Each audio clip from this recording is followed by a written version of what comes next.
അന്നമുടക്കുന്ന നിലപാടിൽ ഉറച്ച് UDF സർക്കാർ. ആശുപത്രികളിൽ DYFI പൊതിച്ചോറ് വിതരണം ചെയ്യുന്നത് എന്തു വില കൊടുത്തും തടയുമെന്ന് ആരോഗ്യമന്ത്രി കെ മുരളീധരൻ. രാഷ്ട്രീയ പാർട്ടികളല്ല ഭക്ഷണ വിതരണം നടത്തേണ്ടതെന്നും UDF സർക്കാരിന്റെ നയം ഇതാണെന്നും കെ മുരളീധരൻ പറഞ്ഞു. DYFIയുടെ പൊതിച്ചോറ് വിതരണത്തിനെതിരെ ആദ്യം രംഗത്തെത്തിയത് ബലാത്സംഗ കേസ് പ്രതിയും കോൺഗ്രസ് നേതാവുമായ രാഹുൽ മാങ്കൂട്ടത്തിലിനെ ജനം തള്ളിയിരുന്നു.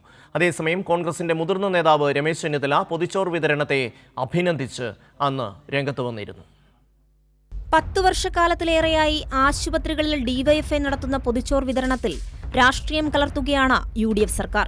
എന്തു വില കൊടുത്തും പൊതിച്ചോറ് വിതരണത്തെ തടയുമെന്നാണ് ആരോഗ്യമന്ത്രി കെ മുരളീധരന്റെ പ്രസ്താവന.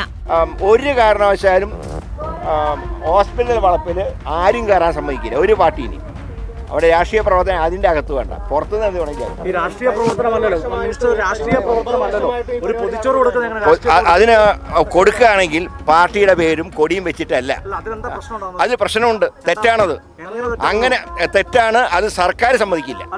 ഒരു കാരണവശാലും ഹോസ്പിറ്റലിൽ അത് സമ്മതിക്കില്ല. അത് തന്നെ ആ തീരുമാനം UDF സർക്കാരിന്റെ തീരുമാനമാണ്. ഞങ്ങൾ ഇംപ്ലിമെന്റ് ചെയ്യും, സംശയമൊന്നും വേണ്ട. പൊതിച്ചോറ് വിതരണത്തിനെതിരെ ആദ്യം രംഗത്തെത്തിയത് ബലാത്സംഗ കേസിൽ അറസ്റ്റിലായ കോൺഗ്രസ് നേതാവ് രാഹുൽ മാങ്കൂട്ടത്തിൽ.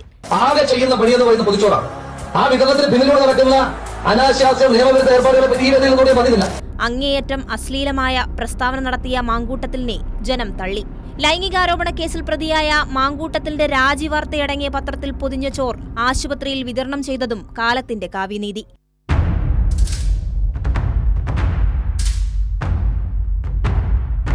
DYFIയുടെ പൊതിച്ചോറ് വിതരണത്തെ ഒരിക്കൽ അഭിനന്ദിച്ച G. സുധാകരൻ വലതുപാളയത്തിലെത്തിയപ്പോൾ നിലപാട് മാറ്റി.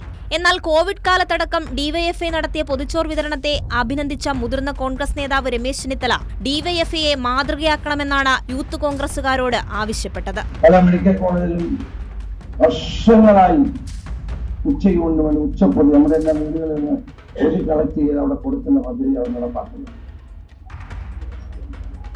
നമ്മൾ ഓരോ പ്രദേശങ്ങളിലും യൂത്ത് കോൺഗ്രസുകാർ സന്നദ്ധ സേവകരെ പോലെ പ്രവർത്തനം നടത്തി അവരെ കോൺഗ്രസിന്റെ അനുകൂലം ആക്കി മാറ്റുകയാണ് വേണ്ടത്. വിശപ്പുള്ള മനുഷ്യന്റെ മുന്നിൽ രാഷ്ട്രീയം കലർത്തുന്നവർക്കുള്ള മറുപടിയായി ഇനിയും പൊതിച്ചോറ് വിതരണം തുടരുമെന്നാണ് DYFIയുടെ പ്രഖ്യാപനം. News desk, Kairali news.